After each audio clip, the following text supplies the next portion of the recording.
Okay, I guess we'll get started. Welcome everybody to our quarterly general membership meeting. If you haven't met me before, my name is Tim Burke. I am the OSNA president. We have a handful of things to get through tonight, some discussions talking about the future of the neighborhood, and of course the annual process of our elections, of which we're currently on schedule to not have to hold elections, because as has been the custom for the past several cycles, we have the same number of people coming in as those whose terms are ending.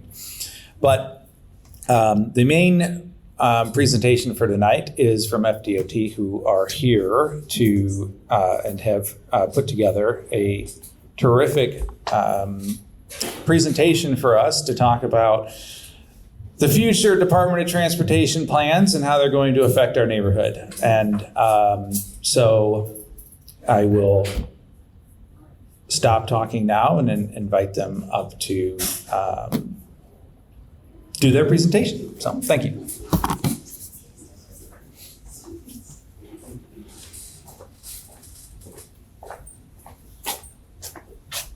All right, good evening, everybody. Can you hear me all right? Okay. I'm Austin Peterson. I'm the construction project manager for the projects currently ongoing on I-275 and the one that just started out in the downtown Tampa interchange area. So I'm going to be just kind of introducing what we're going to be talking about tonight and then passing it over to our senior project engineers for those two project areas to just give you guys a little bit more detail and update on what we got going on currently and in the future coming up here. So as was mentioned, we have a program that's called Tampa Bay Next, and that's essentially all of the construction projects and planned and current projects that are going on in the area to try and bring our system up to speed and capacity that we need for our growing region. And you can see kind of here, this map, all those colored lines there show you the Tampa Bay Next program. Right now, we're going to be talking about the kind of teal and orange projects there in this area here. But you can see some of the projects that are ongoing already, such as the Howard Franklin Bridge there and the Gateway Expressway project to the west of the Howard Franklin Bridge. But as you can see, it's a pretty large program that's going to be going on for quite a few years here to come. Hopefully not messing up your daily commute or anything too much, but we'll be going on for a while. And so we want to be good neighbors, obviously, and give you guys updates and listen to what you guys have to say. So for the first job here, I'll be passing it over to Matt Lewis, our senior project engineer for I-275. Hi, everybody. I'm Matt Lewis. I'm the, as Austin said, the senior project engineer for Section 7, as it's so eloquently called. It's the section really from the downtown interchange to just north of Hillsborough Avenue here, close to Hannah. Hopefully your commute's getting a little better through the area. As you could probably see, we've got some new infrastructure that's gone up quite a bit over the life of the project so far. We're about halfway through. The project runs through summer of 2025. So, and you probably noticed in the last couple of weeks, we've started to shift onto some new ramps. If you kind of drive through some of the ramps at MLK and Hillsborough, we've got about 2 more to go. And so hopefully that'll be a temporary thing until we get all of the project done. So again, it is a widening from inside to outside. We're adding a lane in each direction. In those limits that I talked about a minute ago, the outside shoulder will accommodate transit, like express buses, things like that. Obviously, a lot of noise barriers are going up. We're coming along very nicely with that. A few little holes to fill in over the next few months. Aesthetics, pedestrian improvements. The aesthetics is going to be probably one of the last things that we do. We do actually have some sidewalk stamps that go with some of the neighborhood symbols that Seminole Heights and Tampa Heights has. So more to come. LED lighting, and then also other improvements such as drainage and pedestrian access. So Construction progress so far, those are some pretty recent pictures. 100% of the gravity walls, 84% of the MSE walls, which is the ones with the patterns on them that you see that look like kind of square Lego blocks. The bridge decks are coming along. We're actually pouring the second half of the one over northbound Hillsboro tonight. Yes, sir. What are gravity walls? Gravity walls are basically like a little retaining wall. They can be anywhere from like 3 feet, 2 feet to 10, 12, 20 feet tall. A lot of the if you remember some of the MLK and Hillsboro, we pushed back underneath the bridges. And so some of those are considered gravity walls, and we have some other ones along some of the other parts of the project that are much smaller. Thank you. Sure. Let's see. So the only other bridge deck after tonight is the one at Southbound Lake. And then we've got about halfway through with drainage, a quarter of the way through with the sidewalks. Again, that's one of the last things they typically do because there's a lot of heavy equipment that goes on that. They don't want to crack any of the new construction. So they typically wait, getting close to 50% on the noise barriers. And then the sign structures, we've got one left, actually 2 left, but one is going to impact traffic. And that'll be coming up November 4th is our target date. It'll be a full detour of northbound and southbound 275 overnight. So hopefully everybody will be sleeping, and we do it when there's less traffic. So it's a very large structure. So we've been doing pretty good so far. We expect to do the same with that one. Again, the current work activities, I guess I've already gone over this slide. Like I said, one other overhead sign structure. We do have some asphalt approaches on the ramps along the shoulders, and some other new concrete slabs that are being put in the widening area, which is that darker area to the left and right of the picture there. And let's see, just some more recent pictures. There's another deck widening on the left. And then this picture here is at Hillsboro. So that's the Hillsboro off-ramp. We're actually, I think, driving on that now. So we've opened that portion to the right. And then the last bit they do is kind of this little triangle. I'll kind of speak loudly, but so traffic should be here now, and then they'll kind of finish this area here in that little wedge. So that's what you'll start to see, more things going on here in the next couple of weeks. Let's see, that's a new one. So I guess by the end of 2023, again, all bridge deck widenings should be completed. Noise barrier walls are going to be pretty much complete. I don't know about by the end of the year, but definitely by late spring. And then again, all ramps should be kind of shifted into that final configuration. The next other big milestone that's not on here is phase 2. And that's something that's going to come around summer of next year, 2024. And that will be pretty much everything on the outside is fairly complete. And most of the major work will be on the inside median. So if that kind of gives you an idea. And with that, I'll turn it over to Jack for the downtown interchange. And then we'll have any questions if you guys, or answer any questions if you have any.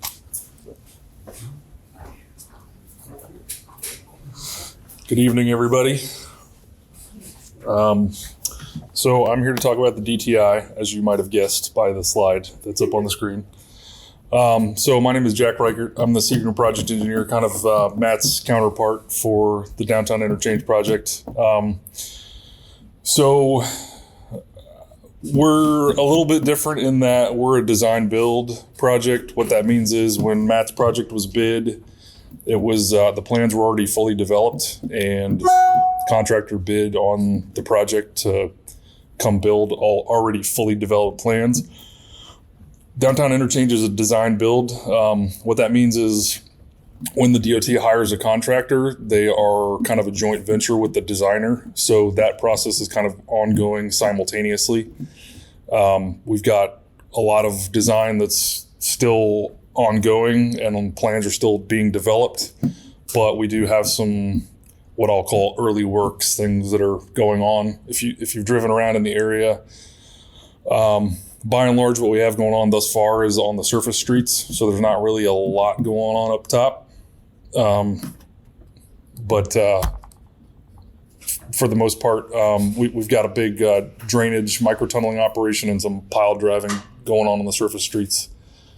Sir, do you mind, can you go back one slide? Is that notional? I mean, is that when it's all done, what it theoretically might look like? No, that's existing. That's what it is. Yeah, that is now. It's not. Mhm. That's the single flyover 4, that's Yeah, emergency yeah. 4, Yeah. 275 north. Yeah. Okay. Before coming to So is this, State. we're heading, going North. down I-4 and that's extending to 4 is this one. Columbus would be the top. North on 275. twisted around. Okay, thanks. No problem. All right, so over on the left is the originally approved concept plan, I'll call it. Over on the right is what we're actually constructing. So as part of this whole design build process, there's potential for innovation for the contractors and designers like I was explaining. So over on the right is the concept that this contractor actually came up with, which as you can see, the original concept, I mean, the main change and the biggest innovation here is over on the left, that ramp that you were just describing, the single lane I-4 ramp was to be widened. So now you've got a dual brand new ramp that's gonna land on the inside of eastbound I-4 versus, and then the outside existing ramp is gonna become dedicated to Ybor. Well, that makes it safer to get over to Selma, correct? That inside one? Yeah, It's so- not rather than crossing 4 lanes of traffic? Correct. And just like, okay, I know what you're talking about. Yeah, so you land on the inside lanes and then that exit ramp to the Selman, actually you can see highlighted there. Yeah. Yeah, So- I pray, I pray. Yeah, we in the biz call that a weave. So when you have to weave across several lanes to get to something, so And am I seeing that right, that they're also gonna make that a 2-lane exit rather than the current 1-lane exit it is for the Selma? Off the, so. no, it's currently like that. It's a single lane and then it develops into 2 lanes. Yeah. Okay, And really poorly marked. I'm sorry? Flora Bresca is still an exit. That's part of Matt's job, but yes. They came in late. Okay, cool. Yeah, I'll do my best, but Matt will yell from the back if he can answer the questions. So this is just another kind of overview of the concept of what the downtown interchange is. It originated as 3 separate projects. They kind of got combined all into this one as a safety and operational improvement for the interchange. Oh, can you go back? I was just looking at the 14th, 15th Street. Sure. It's gonna be where 21st and 22nd was. Well, the streets themselves aren't moving, but the exit is going to land at 14th and 15th Street versus 21st and 22nd now, correct? Yeah, so in essence, the ramp as it exists today is no longer going to connect to I-4. It's still going to be there, but it's going to be dedicated to Ybor City. So it will be a 1-lane exit ramp, get off at 14th, and then move your way through Ybor City. Free parking. Any other questions on this one? Yeah, how many lanes, if you're heading south on 275 and you want to continue west, how many lanes dive under? Because right now it's 2. It's going to remain 2. You're adding an additional lane flyover to go to I-4 eastbound. Yep. You want to stay on 275. To go towards the Howard Franklin. Yes. Correct. Right now it's 2 lanes. Mhm. Is it going to stay 2 lanes?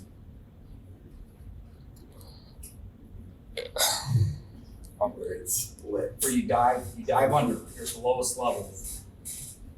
You got 2 lanes going into downtown. Yeah. I don't think we're changing that. Yeah, I don't think that's changing, if I'm thinking about where you're talking about correctly. What is going to change is I-4 westbound. So when you pull in there right now, you've got the single lane exit ramp that goes to northbound 275. Yes. And you've got the 2 lane that's the big merge point that continues towards Howard Franklin. Both of those are going to be widened by a lane, Oh. Even the northbound? even the northbound. Wow, Yeah, that's because nice. it's split us to 1 where really need to. And it, yeah. Yep. Oh, cool. Cool. That's awesome. I feel like this is all great news. I'm glad you guys are responding so well to this. It makes sense. Yeah, it makes sense. Something that's on your map, but I didn't think it was pulled out. It was, and maybe it got changed, but the ramp from 275 south to go downtown is being remade, right, to make it straighter. Am I crazy? I don't think. Right now, there's. Ramp F, I think it is, ramp F. Yeah, I think there's some widening that goes on there. I don't. We widen those bridges, but it's because of the. I'd have to look, honestly. I don't want to tell you something incorrect, but I just it gets real tight all down there in that area. So I saw this on some stuff that was in my household for another unrelated reason. There is a lovely flyby and some extra material on the DOT website. Marcel, what's that? It's fdotTampaBay.com. We have all these renderings up on the project webpage for the downtown connection project. The project business plans here, but it's fdotTampaBay.com. fdotTampaBay.com, if you couldn't hear her. But yeah, that website does a pretty good job of drawing things up, probably better than I'm inadequately answering some things. But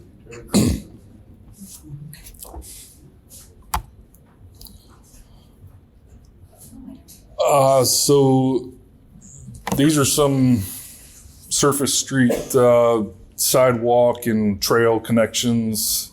I think that are kind of they're being driven by the city of Tampa, right? This is kind of in conjunction with DOT and city of Tampa. These trail projects that are kind of going on adjacent to what we're doing. The blue is DTI there. Yeah, the green's fine. Oh yeah, okay. But there's no money for construction right now. The city doesn't have money for green spine construction, but it's all designed. So a bicycle trail? It's 22 miles connecting 22 neighborhoods. It just kind of follows the river. Come on down. The mic's. Yeah, sorry, I didn't read my own legend that I was looking at, but all the dark blue stuff there is actually like shared use path that we are building as part of the DTI, and then there's other adjacent projects that are going to tie into it. So it's a lot of joint venture type stuff with the city of Tampa that they're building all these trail connections and things like that for pedestrian and biker access.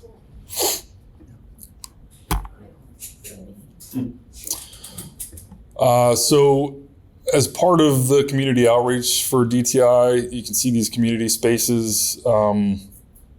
Maybe some of you were involved in the community outreach for this, maybe not, but they did some surveys. Marcel and her group kind of spearheaded a lot of surveys to figure out what the neighborhood would want. And I think the consensus was dog parks and pickleball courts for uses at each of the community spaces. So this is one of those things that are still in development with the plans, but I mean the dog parks and pickleball courts is not going to change. It's just a concept of how they're going to be laid out and stuff that's still under development. But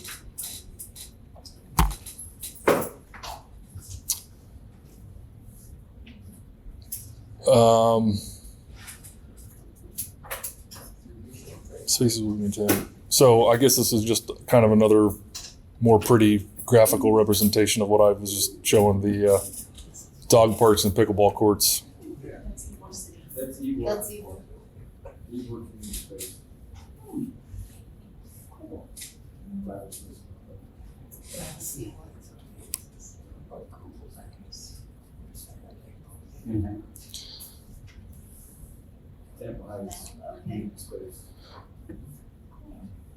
Yeah, that's right across from the church there on Palm and Central, I guess, just on the south side.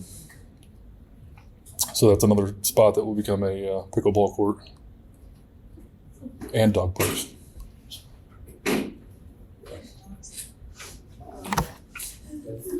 This is on the north side of I-4, similar up between Nebraska and 10th. So I'm sure it goes without saying, but all those green space areas and trees are representing, some plantings and stuff that are going to go on as part of downtown interchange project as well.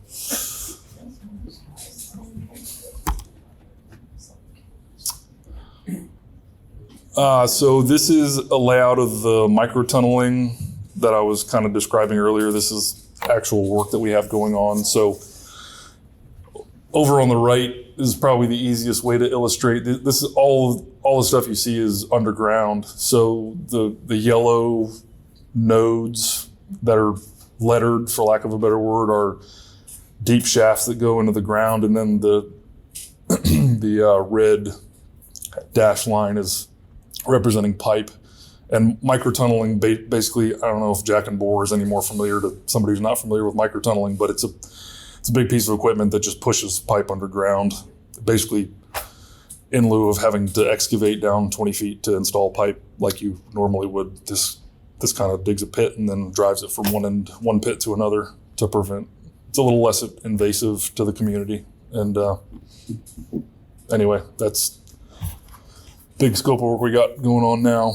And over on the left is just pictures showing where those pits have been excavated out. And if you've driven by these areas, they're big sheet pile encircled areas, and then they dig out, they excavate out inside of them to get the equipment and pipe down in there. And those pipes are for drainage?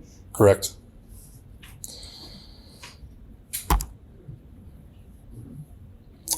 Well, these are some more up-close pictures. So that's what I was trying to describe. I guess showing it to you maybe shows it a little bit better. So in the middle there is one of those pits.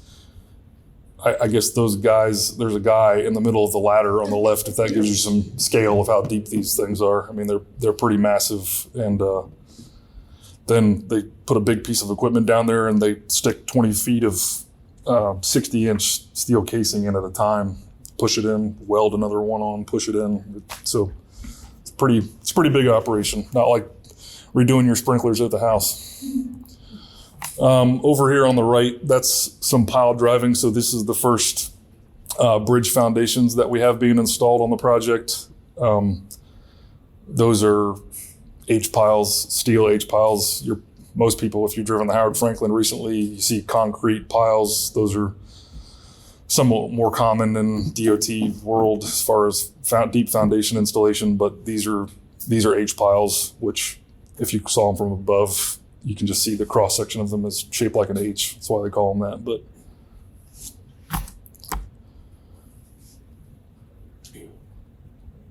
so that's pretty much what I was just describing. The pile driving's ongoing up near Nebraska Avenue, just south of I-4. Wall 1 along Elmore Avenue. This is more Matt's project. They've been working on building that new wall.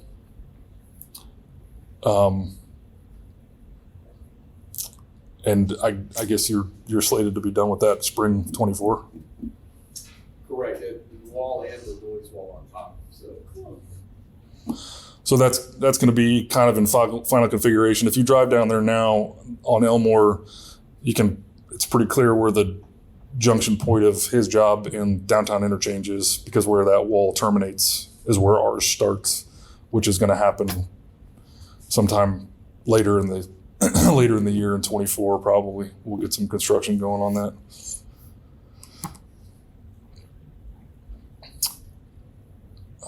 What to expect during construction. So construction activities, as I'm sure everyone's aware, are happening during the daytime and nighttime. Concrete and asphalt work may produce noise, vibration, and lighting impacts. Heavy machinery and lighting will be used during nighttime hours. Let me know if anybody has any questions about this slide. Traffic impacts, including ramp, lane, and local road closures and access roads and businesses are being maintained. Like I was saying, I mean, the FDOT-TampaBay.com is a good resource for kind of seeing what's going on with the project. We constantly give Marcel and her group updated pictures, progress photos, things like that. But there's also a good contact form in there. If you have questions or concerns or anything like that and you wanted to ask, that's a good resource. Marcel and her team are constantly manning that and responding to things. So thank you.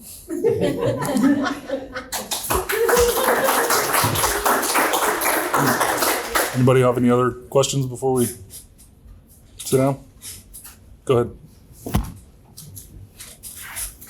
It's kind of two-part. why did they stop the sound wall at Hannah? And are they gonna continue the sound wall from Hannah to Slide and Slide to Dog Track? I'll take that one. So I believe, and Austin may help me out, our project pretty much ends at Hannah. And so the next project is slated to go that way. I don't know if there's funding for that yet or. I don't think so. So they'd have to, fund projects further to the north and then do noise studies at that time and see if the wall should continue based on those noise studies. But right now, the project you have under construction, it ends at Hannah, and that's why. As I understand the way that DOT works, is if you expand the road, the interstate, you expand an exit ramp, then it qualifies for a sound wall, and you've done and are doing those things coming north. So from Hannah to Slide definitely needs a sound wall. Yeah, and I You don't. got houses right there. Right, yeah, it is, like I said, that noise study should show if that is the case, where it's coming off the interstate and going to your houses. And so it's probably just a factor of the job stops at Hannah for what we have under construction right now. And if there's another job that comes around, it'll be evaluated. Wow.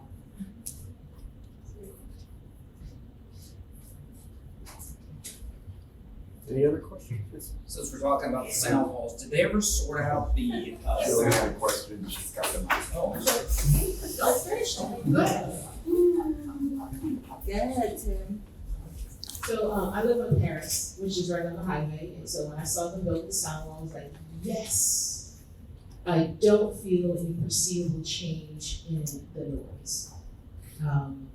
I don't know, I'm sure there's some scientific thing somebody would probably put a sound on, but I'm wondering why is that? I noticed that when the walls are built, there's gaps in between all of these cement construction things. Are those gonna be filled? I mean, as somebody who lives next to it, I can show you my sleep study from my sleep cycle app. The ambient noise is not lower since that's gone up. What street did you live on? Paris? Paris, right next to the church. It's right at the top of Hannah. Oh, at Hannah. Okay. Hannah, Paris. I'm on Norwood. Okay. I know where some of those roads are. I don't know that as well as I know some of the other locations, but we have 8-foot and 14-foot sound wall through the project. As far as, I don't want to sit here and tell you that it's definitely going to cut this many decibels or background noise. I don't really know how that works. It's all computer models when they do that stuff. I do know that, but maybe it's because you're in that area maybe that's not quite covered. I'm not quite sure. No, I'm in the district. I'm south of Hannah. Oh, you are? Okay. Oh, you're Yeah, south of Hannah. Okay. Yeah. South of Hannah. I Yes, don't know. I will say it's not going to be 100%, reduction in traffic noise or reduction in, background noise, but it is supposed to help. So. Yeah, and in some areas where we do have gaps, you can probably speak to that too. Yeah, sorry, thank you. Yeah, all the gaps are going to be filled. It's going to be a continuous 14-foot or 8-foot wall throughout the job, all the way to Jack's job at the downtown interchange. The gaps I'm talking about is the gaps between the cement cement barriers that you built. There's gaps between those. Like small yes. gaps. Oh, those small gaps, those gaps. Impeding sound is about stopping wind and stopping air. If there's gaps, you're not impeding air, so sound's going to travel. Those shouldn't be more than an inch or 3/4 of an inch wide. So I can see it from my porch. It's more than an inch. Are you talking about was there sign structure there? Is there sign structure there? No. That's where we have, for access and sign structure, we have some wall that we're starting to fill back in now. So you're talking about like small, like hands width type thing, or Well, longer? I'm not that close to put my hand up to it. Yeah. On my back porch. But I'm just saying, I know that you poured the concrete. Yeah. You poured those rectangles, triangular things first, right? And then you came back and added to the rebar and built up the sound wall above those. In between each of those cement things, there's gaps. every 90 feet, there's an actual, like I said, an inch to 3/4 gap. Yeah. It's an expansion joint, Oh, okay. essentially. So it shouldn't be more than an inch. I think that's about what it is. Yeah. You see, I can see an inch observably from where I'm standing, that's bigger than an inch. I'm just saying, if I can see it from where I'm standing on my porch, that's bigger than an inch. Just saying. We'll take a look and make sure, but yeah, it should be, Yeah, it'll be continuous. Yeah, all that should be left is those expansion gaps. Anybody else? He said it wasn't. That was my question. Oh, I thought he was pointing at me. Are those gonna be, as part, I know the beautification is at the end, are these gonna be painted? What's gonna happen to it? They're gonna be stained as gray cement with these beautiful dental molding, which for this actually some is bullshit. Because it's pretty, but who cares if it's that small and insignificant? It just appeases us in this historical district, but it really doesn't add to the beautification of our neighborhood, just to put dental molding on top of poured concrete. To answer your question, yes, the walls will be stained, as well as the bridges, the exterior girders. You can probably remember before we widened, I think they were a green color, but the color now for the outside of the wall and the MSE walls are going to be kind of that beige that's pretty much everywhere else. The actual number is RAL 1013, but then on the brick X pattern that you see, it's going to be a red stain. A lot of these, I think, Marcel or Austin, these were chosen by the communities, right? Back in the community studies. Okay. yeah. These folks came to a lot of meetings with the Tampa Heights neighborhood and went over a lot of these sort of details with the beautification aspect. The schedules didn't line up with us. They have meetings every month and we have meetings quarterly, so we didn't have a chance to get in on that, although I think we put in a couple of other alerts that they were going to be attending Heights meetings. But I was at those meetings and I would say that the amount of collaboration between FDOT and the neighborhoods is incomparable to the level it was 10 years ago. These conversations didn't happen 10 years ago. And while lots of those decisions that get made are not necessarily things that we would agree with or would want, those conversations are happening. And think about the meetings that we had with these folks 10 years ago. Think about oh, hey, that's great, that's good, that's a good thing that they're doing. There was none of that. It was all negative. So I appreciate that, the recognition of that, and that FDOT has made efforts to show up and to work with us and work with neighborhoods on these things. Shirley has a counterpoint. Well, look, I don't have anything against you guys. You guys don't make decisions. You execute plans. And you monitor the execution of plans. But I live down in that end, and so sometimes we've had a lot of vacancy on the back side of the property there down at Hannah, where you guys are coming in and off the highway. A lot of people who are doing illicit stuff down there because the gates kept open and that's spilling over into my block.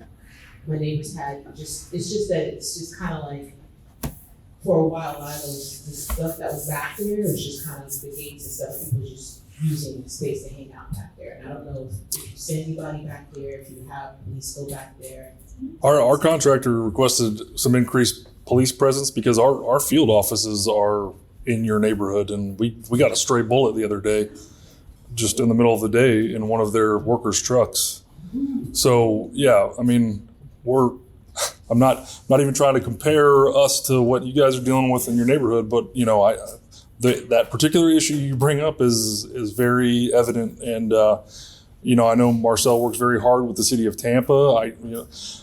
Our hands are tied with respect to the other day we had to call the cops to come down there to investigate and take care of it. So, you know, we have written to City of Tampa Police and asked for more of a police presence to try to do, you know, to mitigate exactly what you're talking about. But I mean, just driving around there, I can definitely sympathize with what you're talking about. Yeah, we've got a parking lot, they can come hang out in it, just go.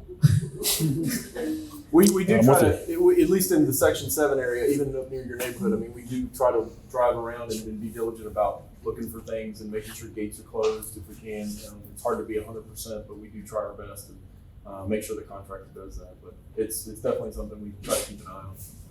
Well, we get after them, and 2 days are gone, and the third day, there's 4 more there, and 2 that because we also have safety due. Think about, wow, we've got equipment running around and everything's going on there.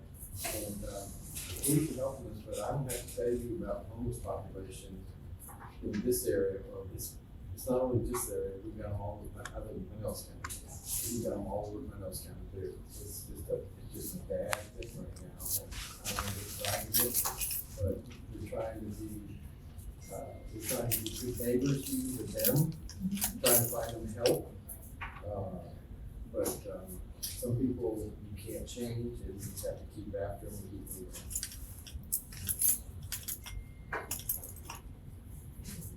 moving. Okay, thank you very much. Thank you. I guess.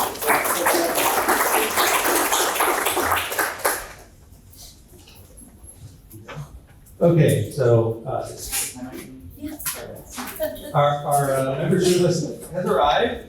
What I'm going to ask is that we pass it around the room. It is in alphabetical order by last name. So you should be able to find yourself, put initials next to your name when you find yourself so we can tag who is here for election purposes. You have cards. Tell them we've left, whoever can get a card, if they want one, we're leaving them here. Thank you. Thank you for coming tonight. I appreciate it. If you are not on the list and you are not a member, please put your name and your address and your email address on here so we can rectify that. And we'll just pass it around and make sure that in the next 10 minutes, everybody's been able to check in. Thank you.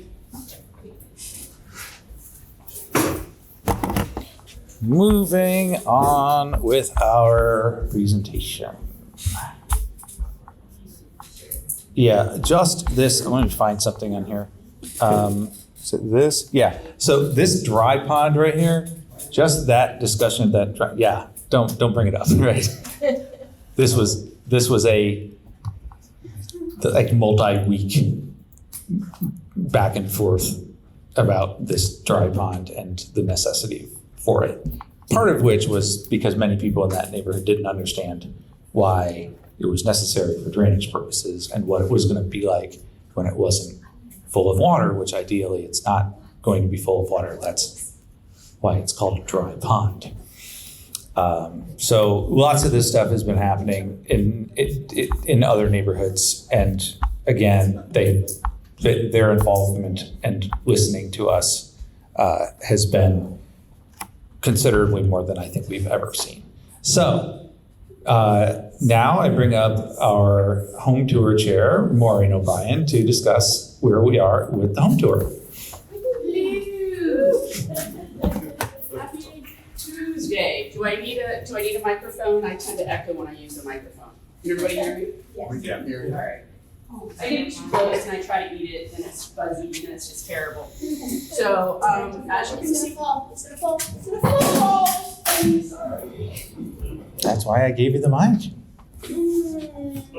No, you want me to, yes. Oh, it's all wacky. I break things. I'm sorry. Are you recording this? Is that why I need the microphone, Jim? No, it's fine. Okay. So as you can see, our home tour this year is Sunday, April 7th. I believe we've got a pretty good committee. There's about 12 or 13 of us on the committee now. We've identified so far the neighborhood we feel that we're going to be in. That does not mean that I don't want people telling me if they would like their home to be on the tour. We've actually created a Google form that we'll be putting out on our website and in our app so that for people that are interested in participating in a future home tour, would be able to let us know that information without us having to like track them down like criminals. All right. So I'm not sure what questions you guys need to answer other than we're well on our way. We've already kind of talked through a lot of the details as far as, again, where we're going to be, t-shirts, all that kind of stuff. Volunteering? So we will need volunteers. Well, it's kind of early to be pulling in the volunteers. Okay. But Tom Lieber will be our volunteer chair again this year. Anyone who volunteered previously will be getting a text message from him when it gets closer to the time frame. And then anyone interested in volunteering, please reach out. We'll have obviously if ways to reach out on the socials as well as on the website when it gets a little closer, like probably January, February. But if you really have a burning desire to do something, let me know. Or let Tim the Elder know. Or let Shirley know. Okay. No Christmas. Yeah. I have given up on my Christmas gift from you a long time ago. Yes. You want to talk about River Tower Festival while you're standing up there? Got the shirt on? Well, I'm assuming somebody else wants to talk about River Tower Festival, but I thought I would advertise. I put it in the bungalow over, so I didn't put it in the agenda tonight, but you're standing there and you got the shirt on. So River Tower Festival is happening on November 11th. We have our 2 committee and board members for River Tower Festival sitting here in the front. I believe we're still looking for some volunteers. Yes. Where can they go to sign up to volunteer? RiverTowerFestival.org. Okay, so y'all hear that? RiverTowerFestival.org will allow you to sign up to volunteer for the festival. If you volunteer, you get in for free. The park is not that huge. You can hear the music from anywhere. And a t-shirt. And we're parking. You can And park the, here. yes, and the t-shirt. Oh, nice. Yep, and if you just want to attend, we would welcome that also. What's the 2025. 20 in advance? Pre-sale is $20. At the door is $25. We also have VIP, the VIP experience, which is $75, and it gets you free parking in a closer area to the activities.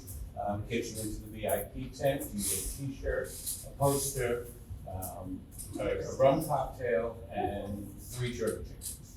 Okay, so tell them about the liquor. That's what they care about. In VIP tent, there'll be a rum punch donated to rum donated by 82 Breeze. 82 West. 82 West Distillery. And then we will be selling beer, craft beer, domestic beer, and red and white wine. And the full list of bands is on the card, that's at the front there. And help yourself to take one. Also, our QRS code will bring you to the website. Yeah. And the goal of the River Tower Festival over the years has been to draw attention to this important landmark and to push the authorities to rehabilitate it. And thus, we do have some news right about that, right? That like very soon, the city will be painting, power washing and painting, and that the mayor has expressed an interest in using the River Tower as a landmark to welcome people to the city of Tampa through some kind of digital projection or some other light display to make a bigger deal of the water tower. So we're very excited about that. All right. We just wanted to think too, from the River Tower Festival perspective, part of the goal also was to really bring attention to the park. And last year, as a result of the River Tower Festival, they ended up having the Brewers Ball in the River Park, the Tower Park, which happened because the guys that threw the Brewers Ball happened to be at the River Tower Festival and really like the facility, and so there they are. So, it's getting the attention in the city, but it's also bringing enough attention so we start utilizing that park that currently is just not being used properly. And we're on the other side of the park this year. We're not out in the field. We're actually under the trees right in front of the tower, and we're gonna use the field to park everyone. So it'll be easier to get there and have a good time, so. Okay, next up is Alyssa Getzoff to talk about neighborhood involvement. Hello. Alyssa Getzoff, Neighborhood Involvement Committee. We just had our last porch party for the year. We're encouraging people to go to River Tower Festival in November. And then in December, we have a holiday party at New World Brewery. Many of you may have remembered the place in Ybor, and it's moved up. It's not technically within our footprint, but it's an awesome space. And there's music, and it's, I should remember this. Mo helped me, is it 15 for buying in advance and 25? 15 for members, 25 for guests. Okay, thank you for OSHA members and 25 if you're not, which includes a year of our membership. We are, that is December 9th, Saturday from 6 to 10, thank you. And we're always looking for hosts of our porch parties. So if, it is a lot of work, but we help and bring tables and chairs and party things, roll in, roll out, so we need just spaces. So if you know anyone or you have a friend that you want to volunteer, let me know. And anything else? No? Because she's on the neighborhood involvement committee too, so. I think that's it, just, come to the Christmas, the holiday party and bring your friends. Yeah, come, what she said, come to the holiday party and bring your friends and have a good time. Consider throwing a porch party in 24. Huh? Consider your house. Yes. Right, we need people to sign up for porch parties in 2024, so please get in touch with us. We would we would love for you to host us. The new world is really great if you haven't been in the new location. We did have we had a happy hour there, and every organization I'm involved with it has had something at that location. It's really great. It's a great space. So, a very quick stormwater project update. Everyone is already aware of the status of these things. I just had really the sort of questions of the things that were on their schedule that said would be happening by now or had happened by now. Obviously, we have been in this room in a year, and in that year, that intersection has not been operating the way that we can all see it's operating, and now it is, so that's good. The Florida Avenue thing, they have finally found someone to manufacture the DOT. Oh, we should ask them about that over here. I could have given them a hard time. So FDOT requires a certain kind of inlet using a specific type of rebar that's only manufactured by a handful of companies. Nelson put the order in more than a year ago, and they still haven't gotten. So they found a new manufacturer who was able to make the rebar so that they can finally pay Florida. Unfortunately, once they get those things installed, they still have to wait 2 weeks because FDOT requires them to wait 2 weeks of noticing before they can pay it. So it's still going to be a while. The street signs on Central are supposed to be installed over here. Have they been? Nobody knows. Okay, we'll look for them on the way up here. The flashing light beacons for the Wilder Avenue crosswalk, which is over here, will be installed in January, February. Has the Osborne Avenue intersection been repaved? It seemed like it was, right? When we came through, that's new. Yeah, I mean, sure, Tara, you guys, yeah, that was done. Great. The big issue on Central Avenue, North Hills Road, and we talked about this in Bundle Alerts, and we talked about it at Porch Party and everything else. Because the city chose to run its water mains through the middle of the storm drains, inlets, rather than in the middle of the street or something that would make sense. The entire new water main has to be installed, approved by the health department, and put into service before they can start replacing the water inlets on Central. That is why that is such a massive project. We have been working with Nelson to ensure that the kids for Spooky Stroll and Halloween will have a safe way to get up and down Central, because that's obviously a very big, high traffic area on Halloween. They've been made aware of that. They're going to take their equipment. They're supposed to be taking their equipment out of the way. They're supposed to be ensuring that there are clearly marked paths to get across the street from the places that are shut down. We've been working with them. We started working with them 6 weeks ago. So we've been working with them on this issue for a while.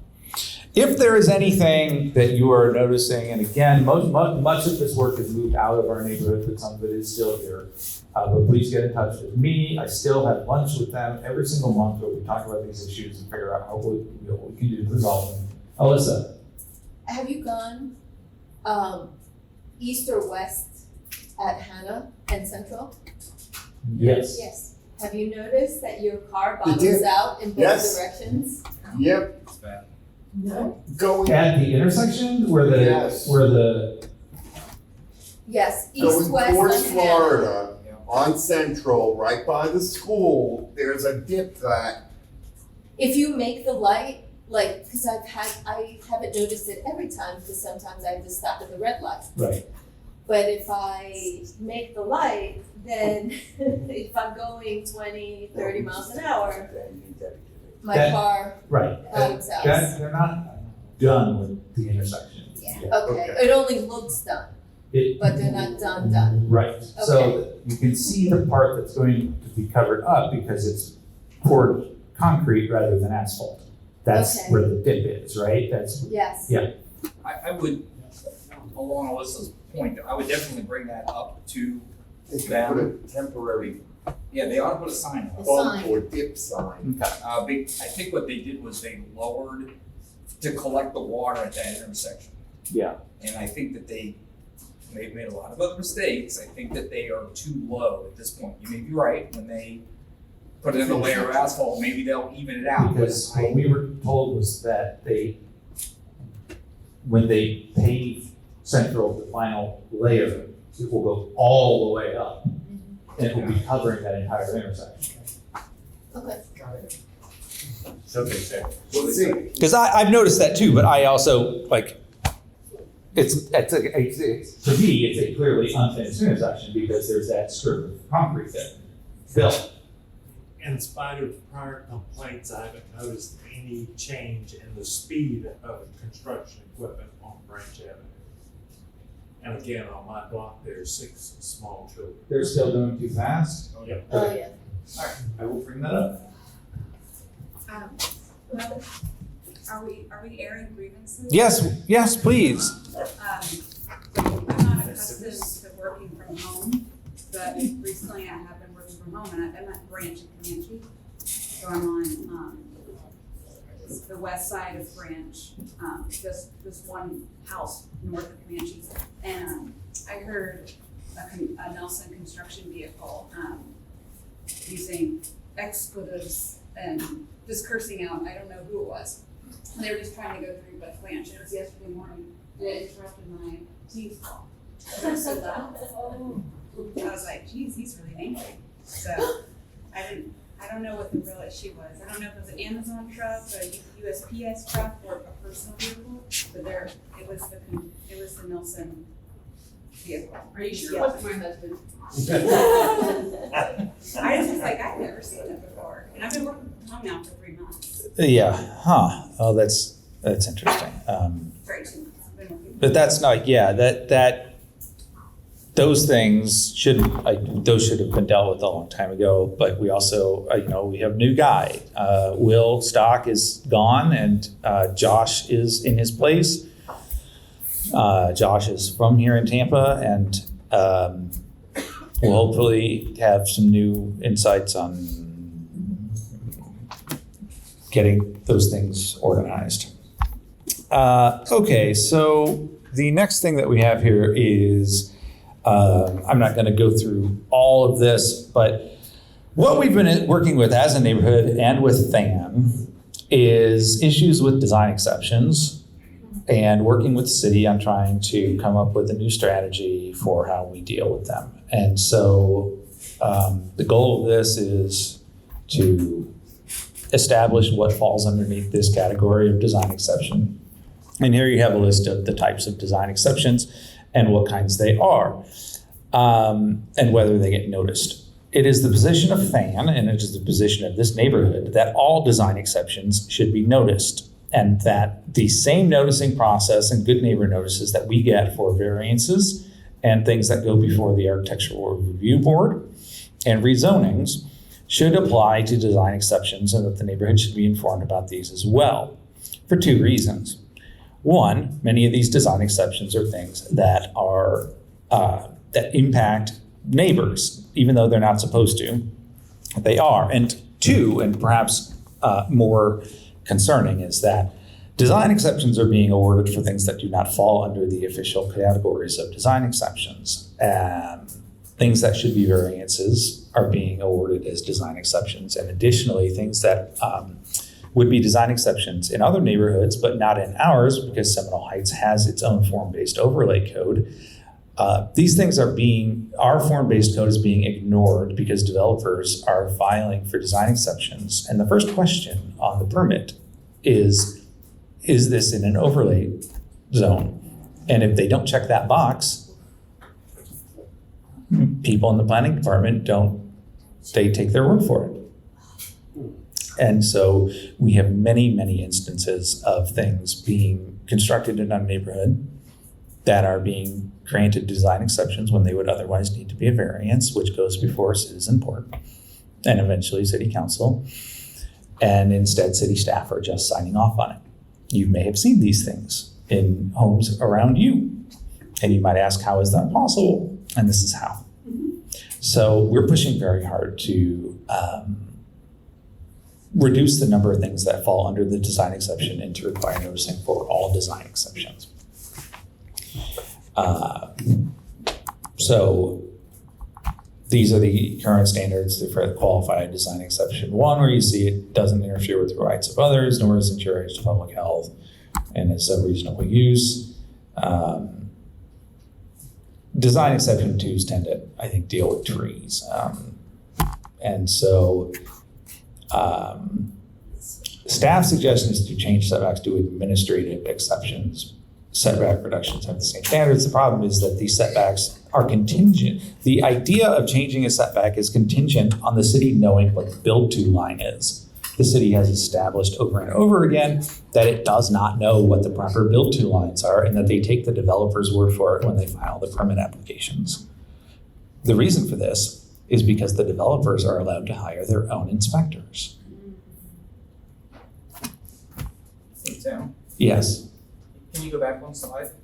So, interesting on trees, there's a group right now that's trying to identify all the grand trees in the entire city, and they're looking for volunteers, because apparently the city doesn't know where all the grand trees are. What group is this? THAN. Oh, it's THAN. It's, well, under THAN, so with THAN, it's the T-tag. Oh, right, yeah. So if anybody in the room is, If you're really into trees and identifying grand trees in this city, I will put you in touch with the people who are working on that.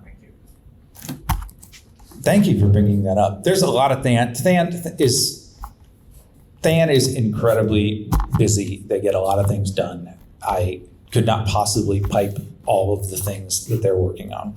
But what I really want to draw your attention to here is our next general meeting on November 8th. You can see that it is at the Hannah City Center. Notice it says community room, real name, because it hasn't actually, I don't think they have given it an actual name yet. But you can probably be able to figure it out. There's the schedule of the next several meetings. We had the focus meeting last week. And I think that we made a lot of progress in communicating to the city what we expect out of this revision of the design exception language.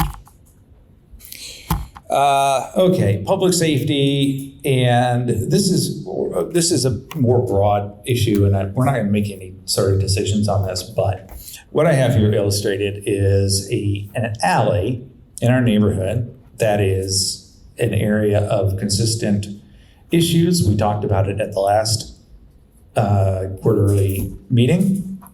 It is the alley behind Miami, right next to in between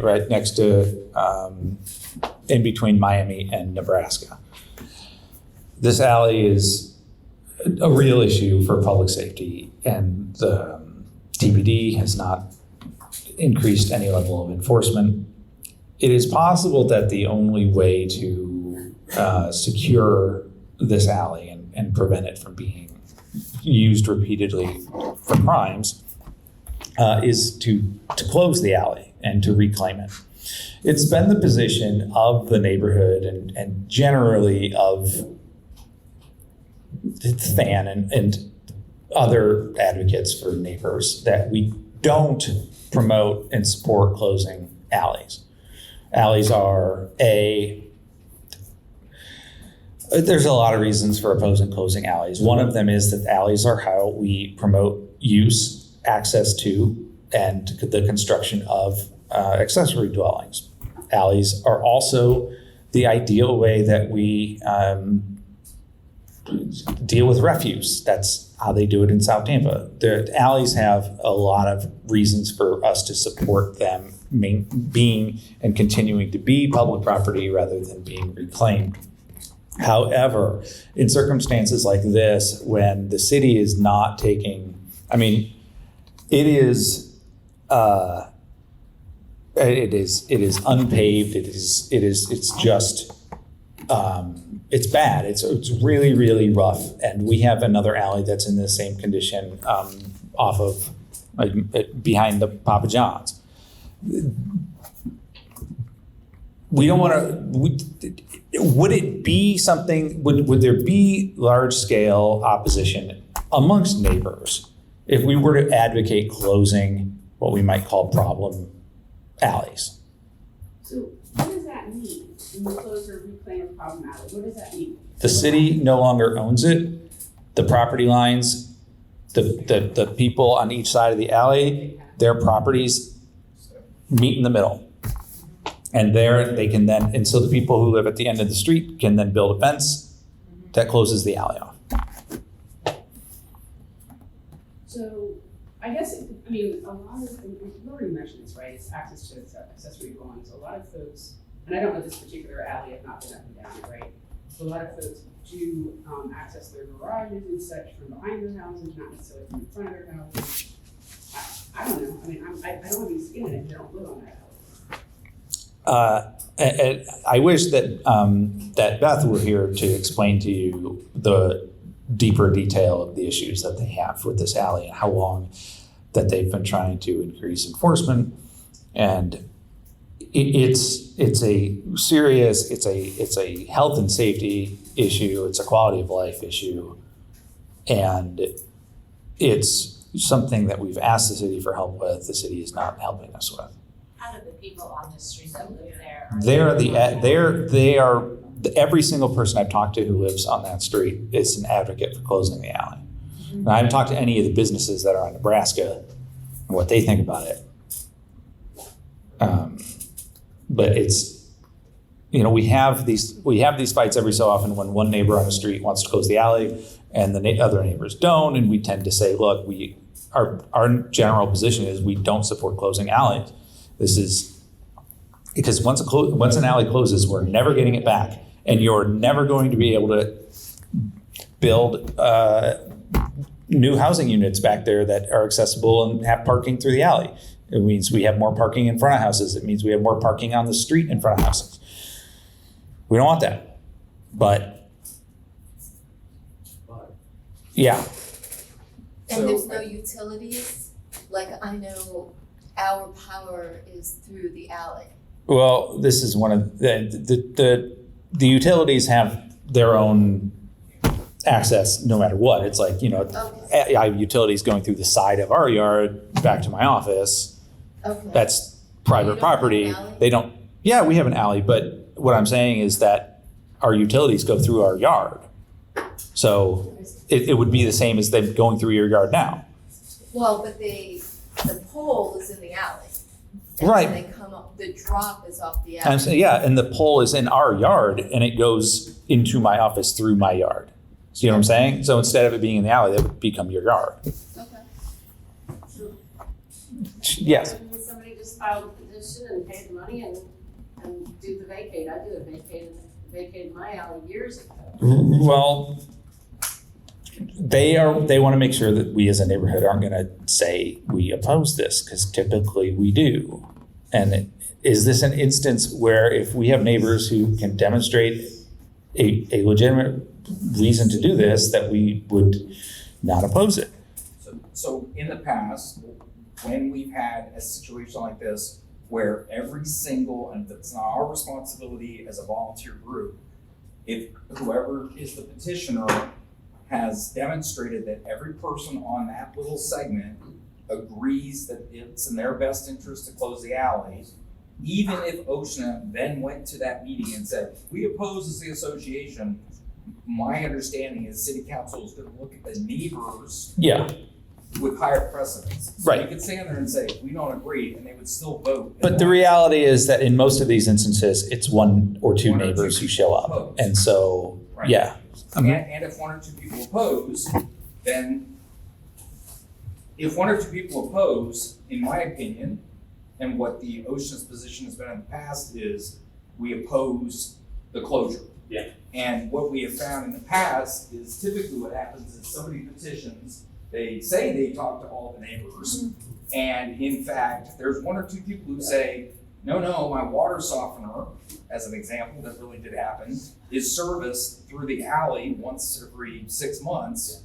The petitioner didn't know that, but just sort of said that, no, it's in our best interest, and that person went before council, and the whole thing fell apart, and the alley was not closed. Does this alley, is it residential on both sides? No, Or part of it is Nebraska? This is, so that's Nebraska, so that's all car lots and things. Okay. The real issues are, it's on both sides. It's north and south of Mohawk, but it's, it's just no matter how much extra lighting they put in, no matter how much, Do they say what it is? Is it drug use? Because that was my second yeah, it's drug use, it's prostitution, it's used as a toilet by many people. It's pretty nasty. Well, we've had a sort of similar situation, but nobody closed the alley on the other side of the interstate, where there was a convenience store and there was a lot of activity in that alley. And one of the neighborhood watch people happened to live on the other side of that alley. And they put up a big light in their yard, and they also went to the businesses and asked them to put up lights to clean up, to secure things where people can't get into them, and it worked. So just throwing that out there. And if there are alternative solutions to improving that alley, I'm always all ears. But we need to move on because we have about 10 minutes and we still have to do our elections here. So with a heavy heart, we are saying goodbye to Alyssa Getzoff from the Board of Trustees, who has been an incredible resource for us and as my vice president, essential. She's going to continue obviously being involved with the neighborhood, but she's leaving the board. And we have one nominee for that open position, and it is Crystal Downs. Crystal's not here, but Crystal's been very involved with neighborhood involvement, with home tour, with lots of other things. I was very much looking forward to talking to her about this position when she brought it up herself. So we do not need to hold elections because we only have one open position and we have one person running for it. But that said, we have an elections chair. And so we're going to give him the mic. Anyway. No, we'll make this very quick because I know everybody wants to get out of here. So basically, it's because it's freezing in here. So Tim Keyports, basically, as Tim, young Tim pointed out, the board will be comprising, now that Alyssa is departing, it'll be Crystal, obviously. And then returning will be Bill Hunter, Shirley Smith, and Josh Frank. So the way the Article 5 of our bylaws work, if anybody wants to see them, they're online. The board now collapses back to where all 9 people are board members. So at this point, we do not have a president, vice president, secretary, and treasurer right now. So if you want to take those folks out of the room, those who are here, so Shirley and Bill, etc., they're going to go in the other room. And this seems odd to a lot of people, and it's actually changed when I was the president, and I didn't even like the concept. But the idea is that those 9 people have to work with each other over the next year, because this happens every year. So this year we're electing 4, next year it'll be 5, back and forth. So they will make the decision who the president, vice president, secretary, and treasurer will be for the next year. So, trivia? If you haven't been to Big Storm in Ybor, which I did go to last Wednesday night, they do trivia. So $50 first prize. We came in 3rd. We got $15. How many teams were there? There were 3 teams. So Robin and I got $15. Big Storm is now where Hamburger Mary's used to be. So it's upstairs in El Centro. It's fantastic. Very good food, great drinks. Did you guys already make a decision? Yeah. So I'm going to turn the meeting back over to the presumptive president. Hey, look.